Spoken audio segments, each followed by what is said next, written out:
The arrow came from the ridge fast and sure, its fletching catching the last light of day. I saw the woman only a heartbeat before it flew barefoot, her hair streaming behind her dress, torn and blood on her leg.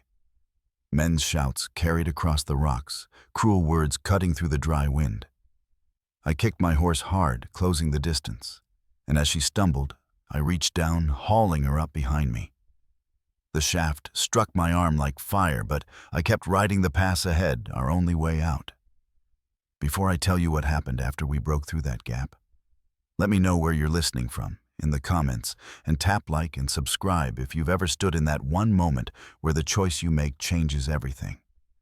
I was born along the Missouri River, son of a cooper, who taught me the value of a day's work and the quiet honor of keeping your word. My mother kept our table with little more than flour beans and the garden behind the house. Yet there was always bread enough to share when a neighbor came calling. Sundays were for church, no matter the weather, and the rest of the week was for work chopping, mending, and tending whatever needed doing. I left home young, drawn westward by the war first, and then by the promise of land, where a man could build without asking leave from anyone. After the war, I traded the blue coat for a life in the territories, working as a scout for a time, before settling along the canyon's edge beyond Dust Vale Ridge. The land there was rough mesquite cactus and dust that could strip the paint from a door. But it was quiet, and I'd had my fill of noise.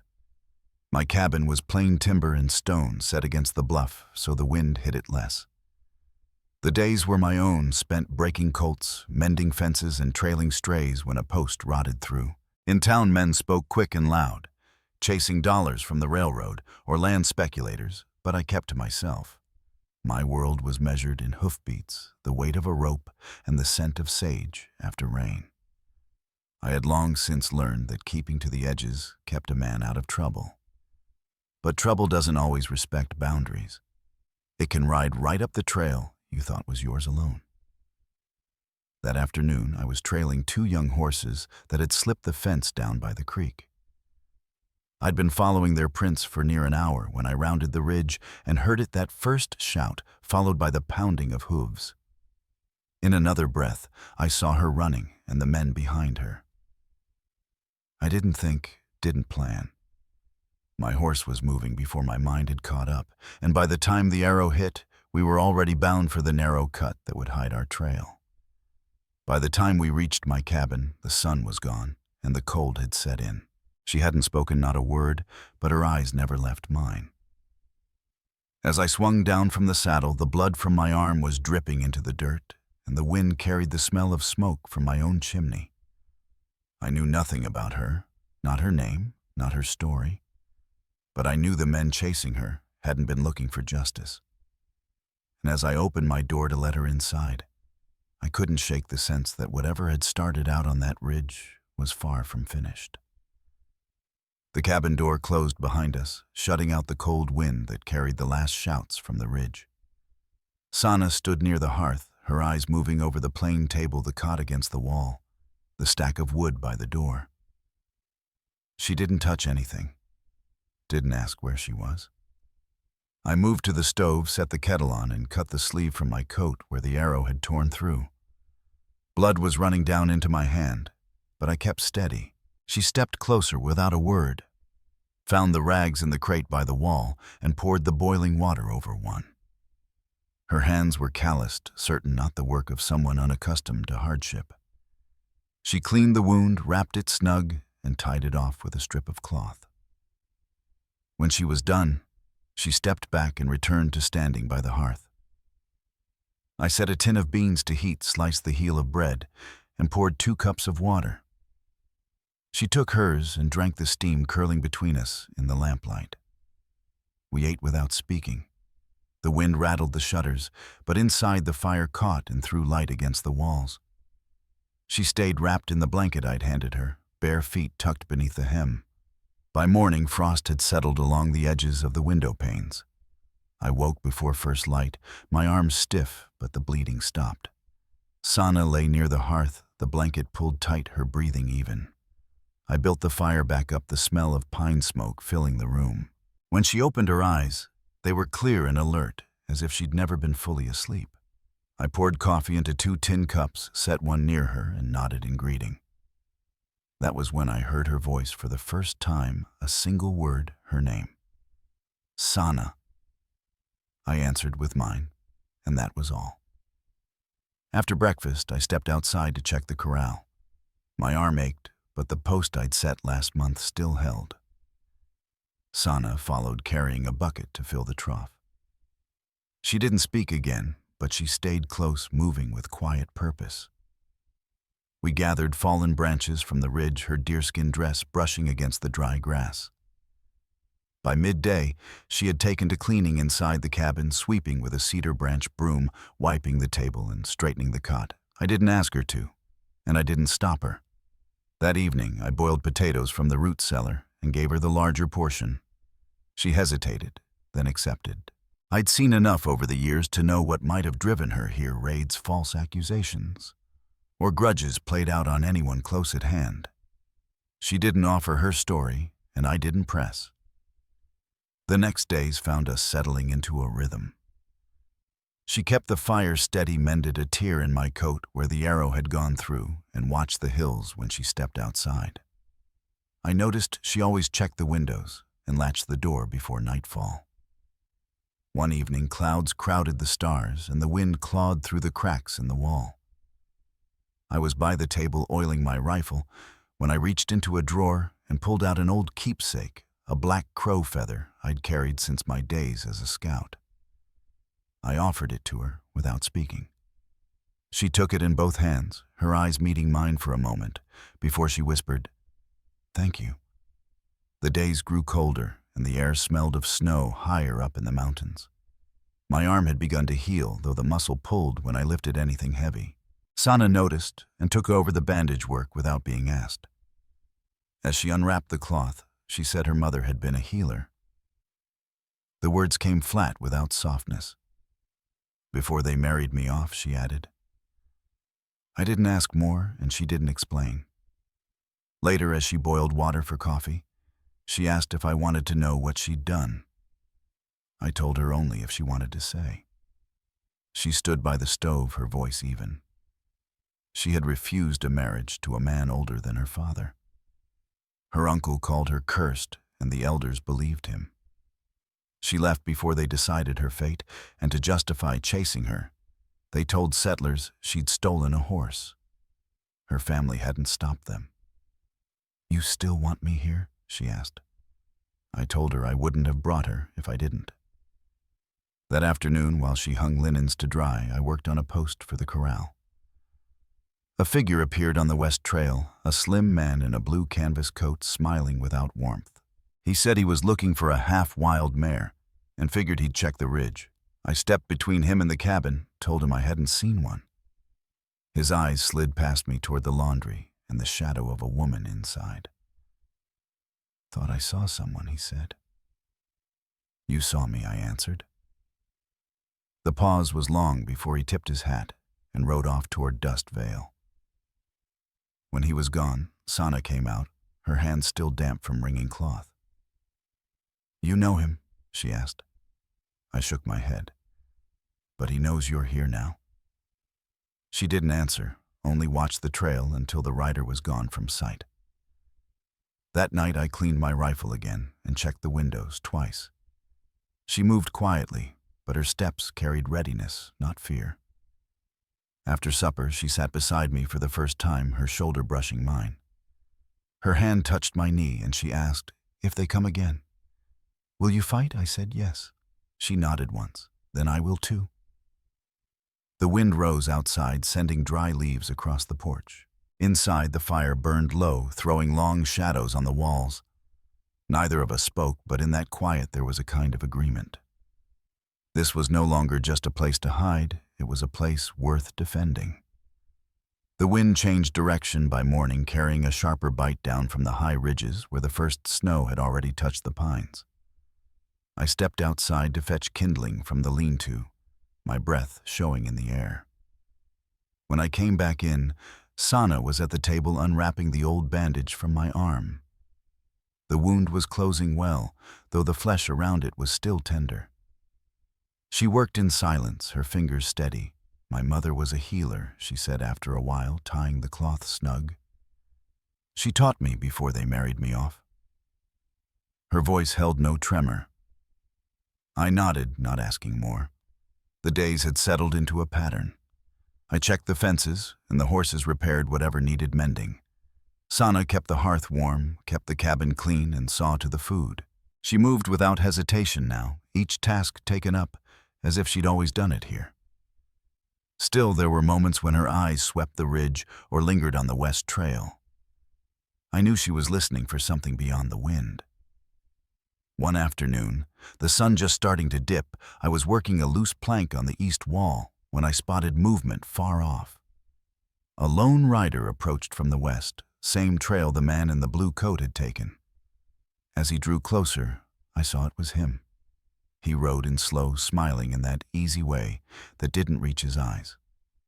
Afternoon, he called. I stood between him and the cabin door. You're off the trail, I said. He nodded. Looking for that mare I told you about. Thought I'd check around. His gaze shifted past me toward the shadow behind the curtain where Sana had moved. Thought I saw someone, he added. You saw me, I told him. The silence stretched before he tipped his hat and turned his horse. When the sound of hoofbeats faded, Sana stepped outside. He knows we're here now, I said. She didn't answer, just watched the trail until the dust settled. That evening I brought in more wood than usual and checked the rifle by the door. Sana moved quietly, but her steps were firm. After we ate, she sat close beside me, her shoulder brushing mine. If they come again, she asked, will you fight? I looked at her. Yes. She nodded once. Then I will too. The next morning brought a stillness, the kind that holds before a storm. Frost edged the windows, and the fire burned low. Sana was already up braiding her hair, the black feather tucked in near her temple. She stepped outside to the trough, came back in with her hands cold from the water, and set about boiling coffee. We didn't speak much that day. Work was steady. I patched a section of fence. She mended the hem of her dress with even stitches. By dusk, clouds had gathered over the ridge, heavy and gray. Later, as we sat by the fire, she took out a small pouch from her belongings. She loosened the drawstring and tipped it toward me. 4 stones each, different one, red jasper, 1 river, dark 1 flecked with gold, and 1 bone white. My brother gave me these, she said. Said if I carried them, I'd never be truly alone. She looked down at them for a long moment, then closed the pouch and set it aside. I reached into the cupboard and took out a small wooden box. Inside was an old iron spur, the other lost during the war. I'd kept it without knowing why. She gave a small nod, understanding without the need for words. That night, she moved her bedroll beside mine without asking. We lay under the same blanket, the sound of the wind pressing against the shutters. Her hand found mine in the dark, fingers cold but sure. I didn't pull away. Outside, the storm built over the ridge. Inside, the fire kept its slow glow, and the quiet felt less like distance and more like shelter. By the 3rd morning, the snow had started in the high passes. I could smell it in the air, sharp and clean. Sana stayed near the hearth, cooking what we had: beans, potatoes, and a little bread. We worked side by side most of the day without speaking, the rhythm between us, solid now. Still, I found myself checking the west trail whenever I stepped outside. She noticed. You expect trouble, she asked. Maybe, I said. Should we leave? I shook my head. Not unless we have to. She accepted that and went back to her work. Late that afternoon, with the light fading early, she spoke again. There's something I haven't told you, she said, her hand still in the wash basin. I had a baby once, a boy. She didn't look away. He was taken from me before winter. My hand stilled on the wood I'd been sanding. I didn't know, I said. I'm sorry. She went on, her voice level. They said I'd shamed the band by refusing the marriage. Said I didn't deserve to raise him. They called it justice. She looked toward the ridge then. If someone from that band comes, they won't talk first. I set down my work. Then we'll be ready, I said. She looked back at me, her eyes holding steady. You're not alone here, I answered. She didn't speak again, but later when we sat by the fire, she leaned her shoulder against mine for a moment. The snow line dropped lower that night, and by dawn, the ridge tops were white. I went out to check the stock and found the young colt I'd thought lost weeks back standing calm in the corral. As I rubbed its neck, I caught myself listening for more than the wind, hoofbeats, voices, anything out of place. The trail was empty, but the feeling stayed. When I came back in, Sana was at the stove, the smell of coffee and bread filling the room. She glanced at me once, as if to read what I'd seen outside. I only nodded. That evening the wind eased, but the air held that sharp edge of coming change. We kept the fire high, more for the comfort of it than the cold. The days ahead felt uncertain, though nothing had yet shown on the trail. And as night settled, I couldn't shake the thought that whatever was coming might already be on its way. The wind settled after 2 days of steady cold, leaving the ground frozen and the air still. I woke early, stirred the coals, and found Sana already outside bringing in wood. She moved easily in the cold, her breath white in the half-light. The black feather I'd given her rested against her braid held by a strip of leather. Inside, she set the kindling near the stove and poured water for coffee.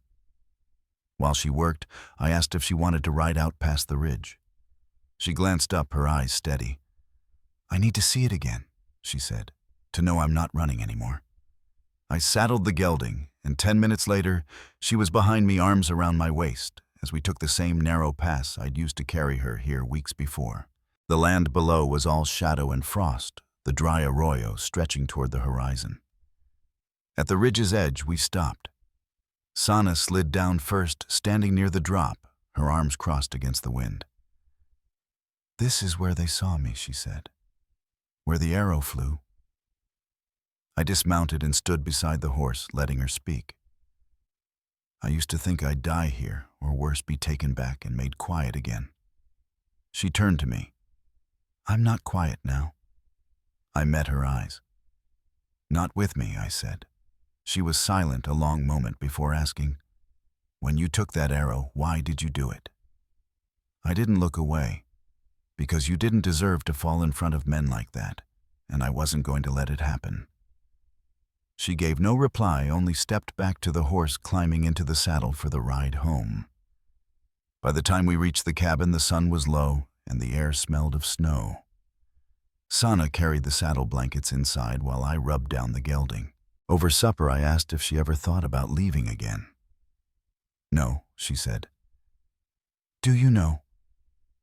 She reached across the table and took my hand. "I'll stay as long as I'm welcome." I told her she always had been. Snow came light but steady that night, laying a thin white coat over the ridge by morning. The cold made the stove burn hot, and Sana kept the coffee going while I repaired a loose hinge on the pantry. 2 weeks passed like that, quiet work, steady meals, the sound of her moving through the cabin as if she'd always been there. Then one afternoon, while she hung laundry in the pale sun, she spoke without looking at me. "I had a baby once," she said. "A boy. Years ago." She kept her hands on the wet cloth as she talked. "He died before winter. Wasn't sickness. He was taken." She explained how the elders had called it justice after she refused the marriage they'd tried to force. They said she had no right to raise him. Her voice stayed even, but her eyes were fixed far away. I told her she wasn't alone now. She didn't answer, just kept to her work, but that night, she leaned her shoulder into mine while we sat by the fire. The young colt I'd thought gone returned to the corral on its own, thin but unharmed. I was still rubbing it down in the barn when Sana came in from the cabin, the lamplight from the door catching the beads in her braid.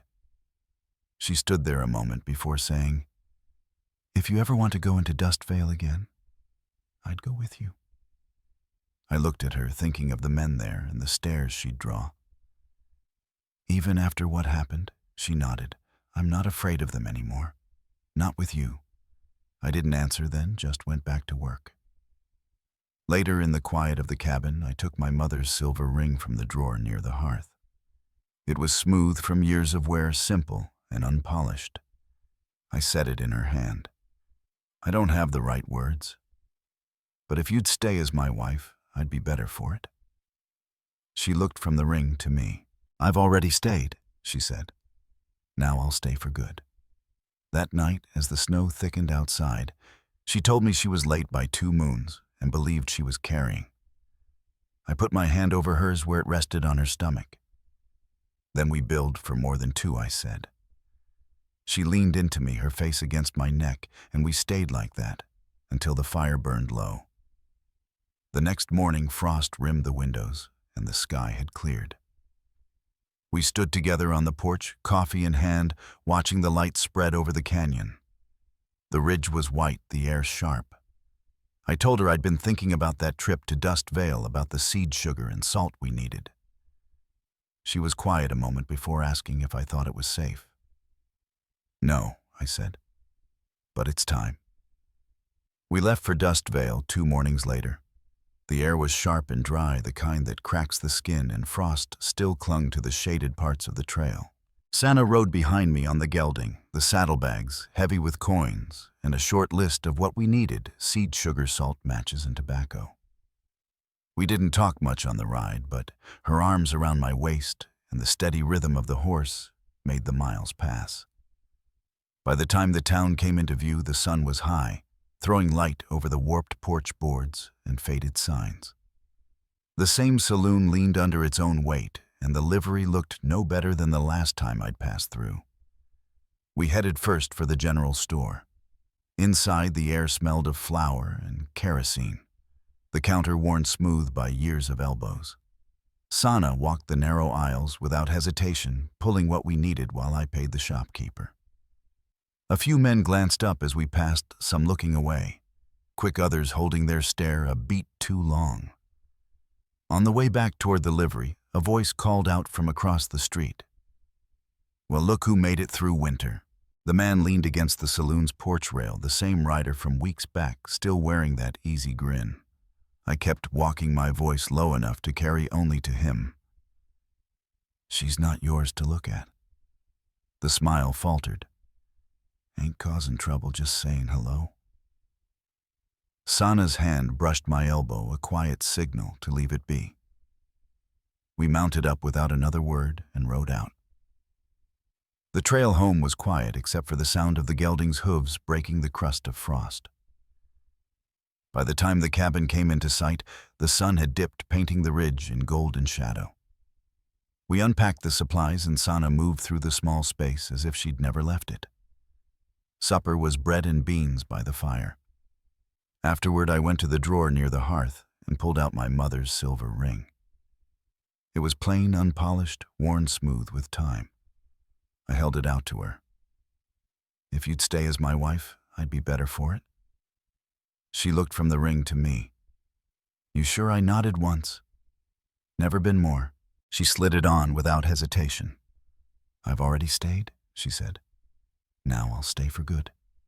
I kissed her forehead, then her lips, the warmth of the fire at our backs. She rested her hands against my chest and didn't let go.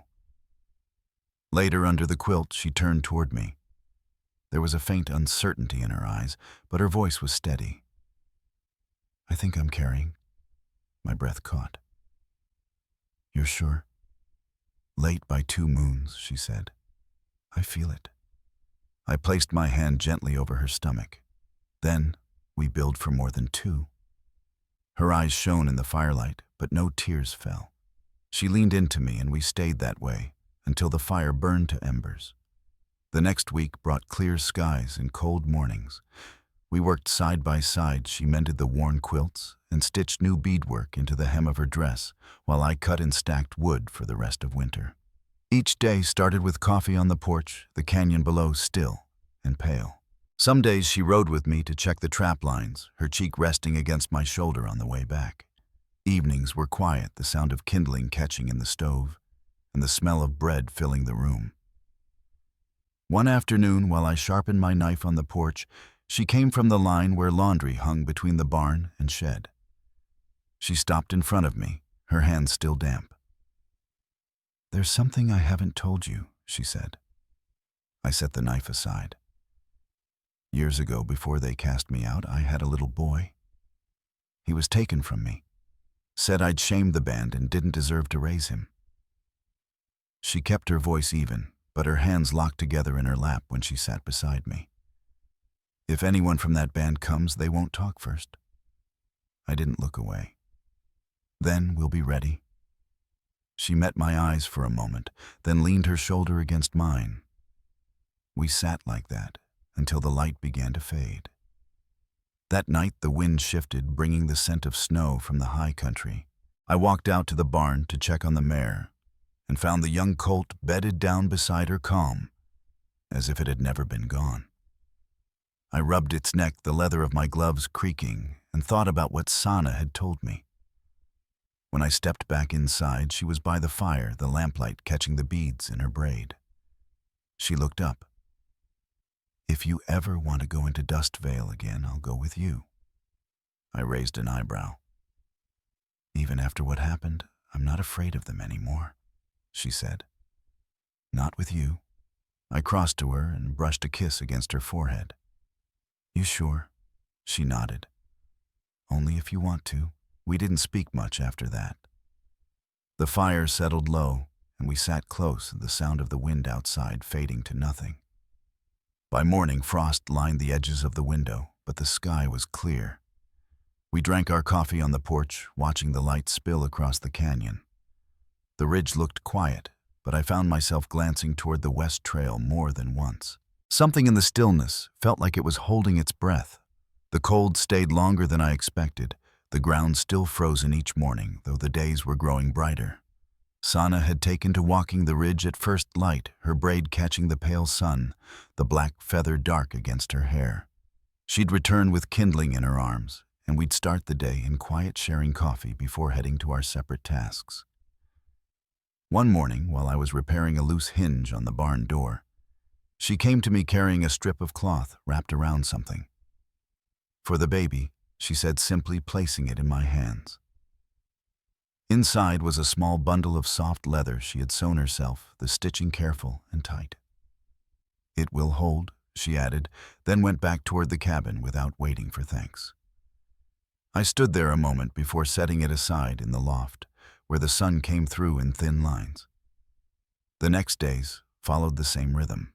I split wood and checked the trap lines. She mended clothes, kept the stove hot, and walked the ridge. The west trail stayed empty, but I kept my eyes on it. There was no forgetting the man in the blue coat or the way he'd looked past me toward the cabin. Sana noticed my glances, but said nothing. By the end of the week, we had a warm spell. Snowmelt dripped from the eaves and the air smelled of wet earth. I rode down to the creek for fresh water, the gelding moving easy under me. When I returned, Sana was on the porch with a broom in her hand. She stepped aside as I passed, her gaze shifting to something beyond my shoulder. I turned to see a rider on the far side of the clearing. It was the same man. He slowed his horse near the edge of the yard, not close enough to touch the fence, but close enough to speak without shouting. "Heard you've been in town," he said. I kept a hand on the gelding's reins. "We buy what we need," I replied. His eyes moved to Sana, who had stopped sweeping but hadn't stepped back inside. "That your wife?" he asked. I didn't answer. Word is, he went on, some folks might be looking for her. The space between us was quiet except for the creak of his saddle as he shifted. "If they come this way," I said, "they'll leave the same way you're about to." His grin faded, but he didn't move at first. Finally, he tipped his hat and turned his horse, heading back toward the trail. I watched until the dust settled behind him, then looked at Sana. Her face was unreadable, but her grip on the broom handle was tight. That night, we set an extra log on the fire and locked the door early. Sana moved about the cabin without hurry, but her eyes were alert, following each sound outside. After supper, she sat across from me at the table. "If they come," she said, "we stand together." I nodded once. "We will." The following afternoon, the weather turned again. Dark clouds rolled over the ridge, and a cold wind pushed against the cabin walls. I brought in more wood, then checked the rifle by the door. Sana was sitting near the fire, sewing by the light of the window. She looked up when I came in. "We should be ready sooner than we think," she said. I didn't ask how she knew. I just set the wood down and joined her at the table. We worked side by side, sharpening the knives, checking the latch on the shutters, and making sure the saddle gear was where we could reach it quick. The storm outside thickened the wind, whistling through the gaps between the boards. Inside, the air was warm, but tense, like the quiet before a knock on the door. By nightfall, the wind had dropped, leaving only the sound of snow sliding from the roof. We sat close to the fire, neither of us speaking. When I finally looked at her, she met my eyes without wavering. There was nothing left to explain. The time for wondering who might come had passed. The next part would be meeting it. The morning broke gray and cold, the kind of light that flattens the land until you can't tell the trail from the shadows. I was checking the latch on the barn door when Sana stepped out, her shawl wrapped tight. She glanced toward the west trail and then at me. Neither of us had to say what we were thinking. By midday, the clouds had thickened. I brought in the last of the wood from the shed and set it by the stove. Sana was at the table grinding corn for bread, her movements even and steady. The knock came just as I was hanging my coat near the door, not the hesitant kind, but 3 solid raps. I opened it to find the man in the blue coat standing on the porch, a second rider just behind him. He smiled like we'd met under better terms. "Got some folks looking for a woman," he said. "Matches the one I saw here a while back." I stood in the doorway, blocking his view inside. "We're not taking visitors," I told him. His partner shifted in the saddle, scanning the yard. "Ain't asking for tea," the man in blue said. "Just need to see her face." Sana had moved to stand behind me close enough that I could feel her there. "You've seen enough," I said. His smile dropped. "If you're harboring someone, that's your affair. But they'll come for her." I stepped forward until my boots hit the edge of the porch. "Then they'd better be ready to leave empty-handed." The rider behind him muttered something I didn't catch. The man in blue looked past me once more, then pulled his reins. "Suit yourself," he said. They turned their horses slow at first, then faster as they reached the trail. I watched them until they disappeared behind the ridge. Inside, the air was tight. Sana set down the grinder and came to the door. "They'll be back," she said. I nodded. "Next time they won't knock."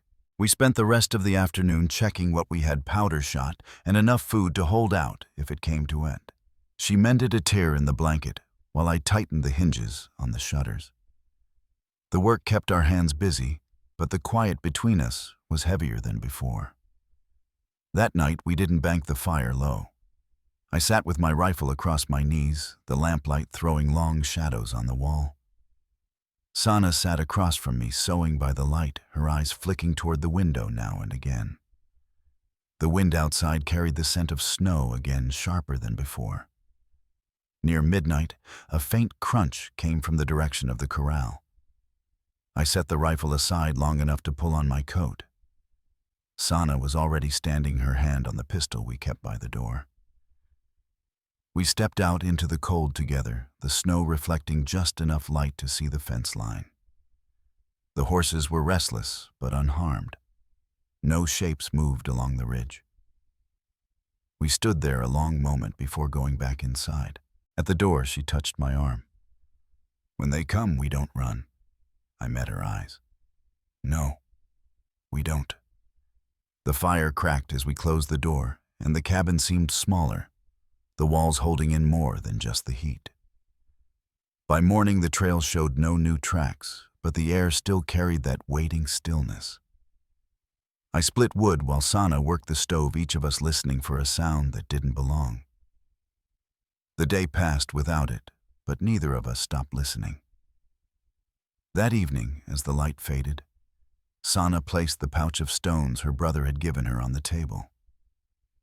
She opened it and lined them up one by one, her fingers resting on the smooth red jasper. "These meant I was never alone," she said quietly. "Now I don't need them to know that." She left them there between us, as if their place had shifted. Outside, the first flakes of snow began to fall slow and steady, each one disappearing as it touched the ground.